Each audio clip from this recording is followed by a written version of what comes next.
Guys, na-stress ka ba? Naghahanap ka ng stress reliever? Ito para sa'yo. Wala pang 200 pesos yung ganito kagandang keychain na pwede mo siyang pindut-pindutin or may iwasan mong isipin yung mga problema mo. So ito yun, bukod sa storage box niya na napaganda, sobrang clear. And then meron pa siyang lanyard keychain which is ito. Ayan, pwede mo siya sabit sa mga bag o saan mo gusto. Ako kasi may ligaw magkape and then kung ano-ano pumapasok sa isip ko na which is hindi naman dapat problemahin. So nakaisip ako ng paraan para mawala yan. Bumili ako nito kasi tignan nyo naman.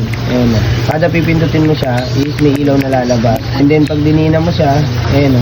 Iba-iba yung ilaw niya kaya talagang nakaka-relax. Ayan o. Tapos syempre, minsan wala tayong makalikot. So ayan lang gamitin natin. Pindutin mo lang. Diba? At the same time, pwede mo pa nga siyang gawing keychain. Pwede mo lagay susi mo dyan, sabit mo sa bag mo, o saan mo gusto.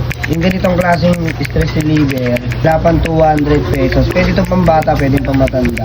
Kaya kung ano-ano yung pumapasok sa isip mo, at kung gusto mo ng stress reliever na talagang mapaparelax ka, yung tipong wala kang ginagawa pero nalilibang ka, diba? Kaya kung gusto mo ng ganito, check mo dyan sa comment section, hindi kaya i-click mo dyan sa Yellow Basket.